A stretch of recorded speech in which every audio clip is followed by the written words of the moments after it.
Hey, what's happening, gamers? It's K-Wing here, and that means it's Playback Thursdays yet again.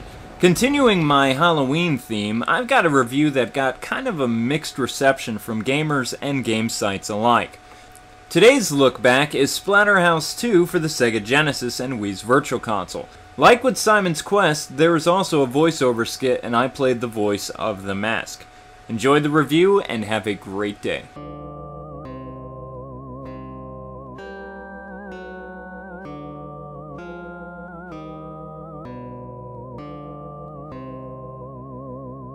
Hey gamers, it's K-Wing here. Today I'm reviewing a very overlooked game from 1992. This is Splatterhouse 2 for the Sega Genesis and now the Wii Virtual Console. A game created by Namco that is definitely for the more mature gamer and not the weak stomach. That being said, welcome to review number 84 of Splatterhouse 2. Let's get things grinding with the story for this game. In the last game, Jennifer is kidnapped and it's up to Rick to save her. He fights all the monsters, but in the end loses the girl. Wake up, Rick. It's not as scary knowing Jennifer is gone, is it, Rick? The worst part is me, isn't it, Rick? I'm the drug you can never quit. Your heart is racing, forever locked inside me. Your body surging in insatiable hunger for death. The 2x4 in your hand slick with blood. Are you smiling, Rick? You and I are made for one another, Rick. How satisfying the crunch and tear the joints of these worthless creatures. The expression in their face knowing I was the true monstrous being, not them. You need me to save Jennifer, Rick. We can save her. She need not be lost. You need me, Rick. The whole point of Splatterhouse 2 is rescue Jennifer from the abyss, unlike the last incident. Hope she doesn't hold a grudge, right, Rick? Anyway, Rick becomes one with the demonic mask once more and sets out to a different house of evil to save his woman. Just like the last game, Rick is going to have to fight his way through lots of undead creatures of the night. This is part of the charm of the Splatterhouse series, because saving the girl has never been this violent, and that's not a bad thing. I mean, you can't name a game Splatterhouse unless you have lots of things to splatter. What's awesome about this game is how much fun it is to kill these creatures time and time again. This game consists of 7 stages filled with violence and gore around every corner. In order to save Jennifer, you have to free her soul and her body. Only then will she become whole and you can both escape. This is one arcade-style game that you just can't keep from smiling. Controls for this game. The control setup is for the Wiimote held NES style, but you can also use a classic controller too. Rick jumps with the 2 button and will punch with the 1 button. You can do a slide by jumping diagonal, then hitting diagonal downward and the 1 button. The slide is a good move to take out more than one enemy and will be useful later on. Gameplay-wise, I really like arcade games. They're beat-em-ups for you guys who don't know what an arcade is. They've always really appealed to me, and Splatterhouse 2 uses the same formula as the other arcade games. The only difference is you play it as a side-scroller, but later on in the series, it definitely becomes an actual arcade-style beat-em-up.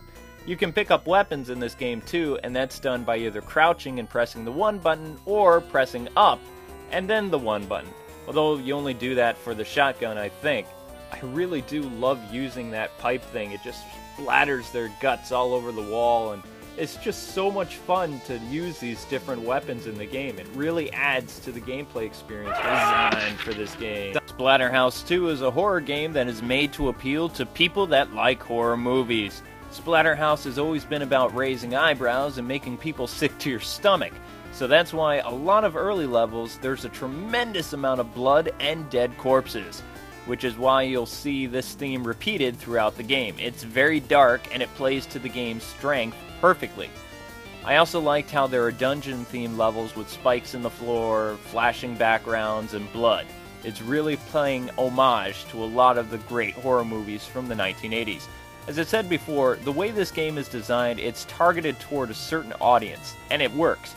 However, from a hardcore gamer's point of view, each level is basically the same look and feel, except they've added traps or they flash lights and they changed the background. In my mind, the best designed stage is the one you're looking at, which is the swamp. Although the docks was pretty cool too.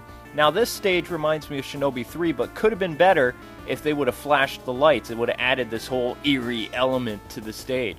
Still, I did enjoy the stage where you're battling to save Jennifer's soul from that ghoul thing. It was really, really cool, and if you're a fan of Friday the 13th, Nightmare on Elm Street, then you'll be happy with this game's design. For me and most reviewers, it's alright.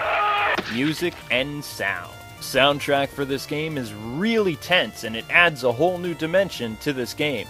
The music, I feel, fits the mood of this game very well. Still, after playing it, I can't see myself listening to the music the way I do Castlevania or Devil May Cry. But then you have to remember that the music isn't supposed to be cool and flashy. It's supposed to be tense and in your face. Memories. Oh, I didn't play the first one until last year, but I played Splatterhouse 2 at a friend's house back in '92. But because my parents wouldn't allow this type of game in the parsonage, I had to go over to the Knight's house to play the game.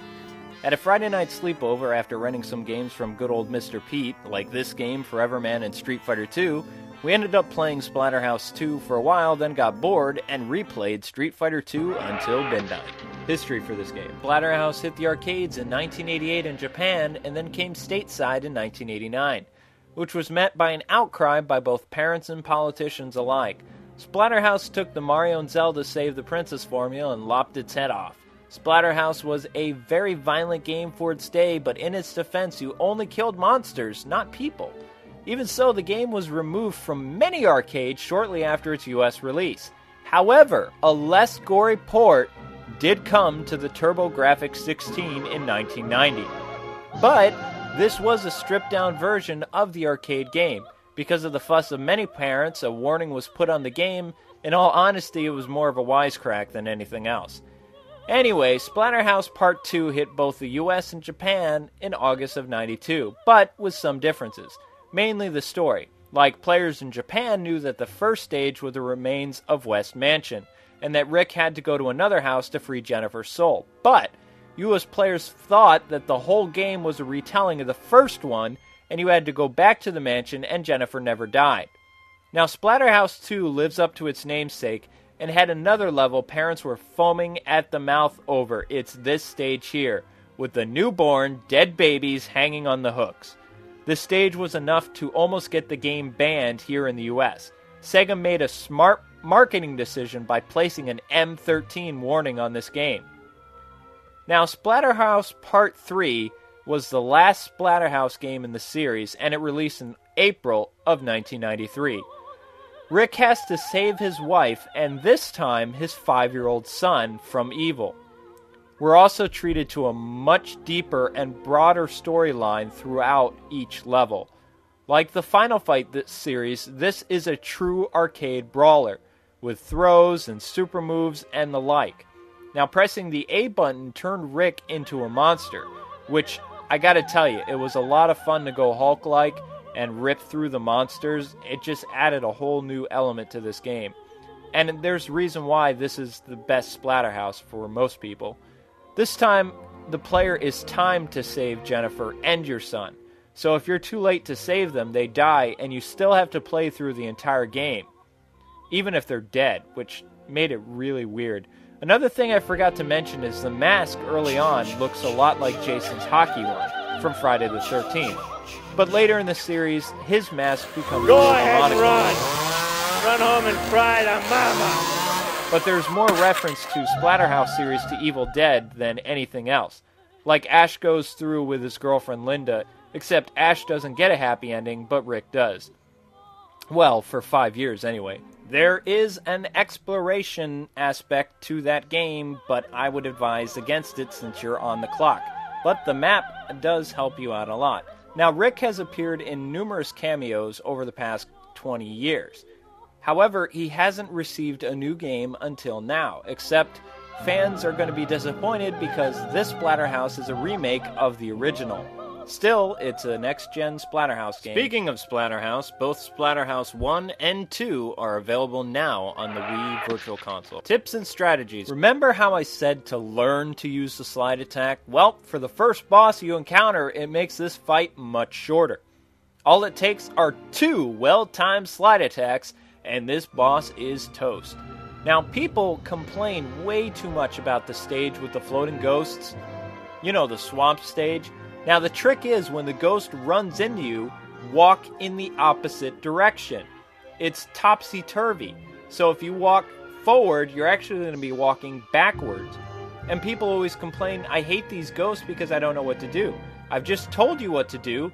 Do it in reverse. Now, when fighting Jennifer in her soul diamond, after hitting it, stand in the middle of the blue orbs, and you won't get hit.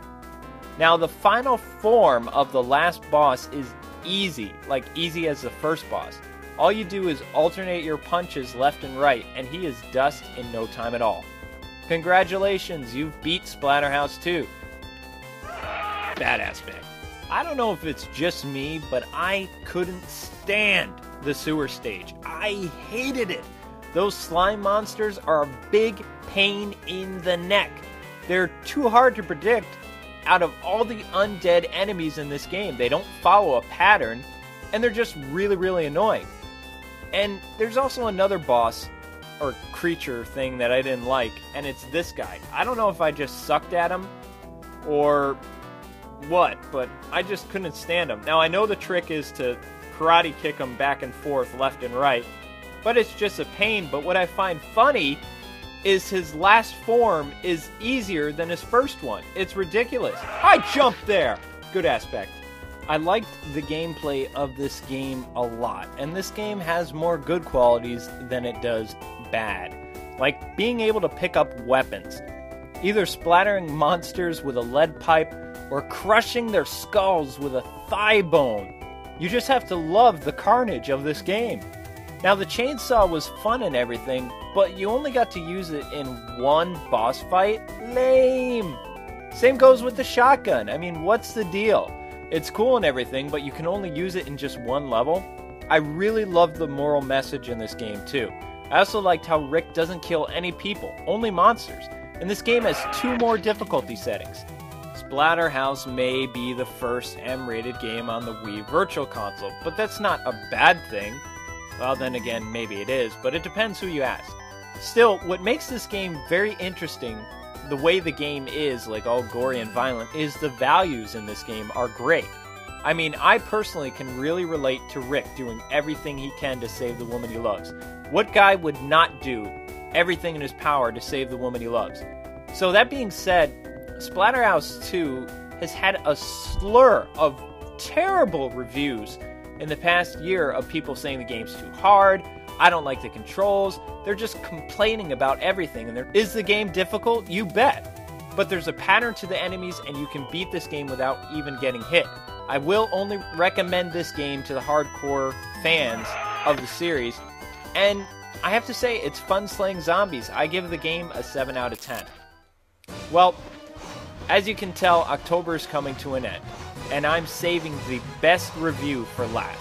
The 3D Castlevania game that I consider, and many others, to be the best 3D Castlevania game ever made, Legacy of Darkness. Now, I've been prepping this review since last October, and it seems that I am finally going to be the only one to shed some light on this overlooked gem. Well, that does it for me, guys. Stay glued to GotGame.com for more reviews and new games to come, too. This is K-Wing saying God bless and happy gaming. Thank you so much for watching. See ya.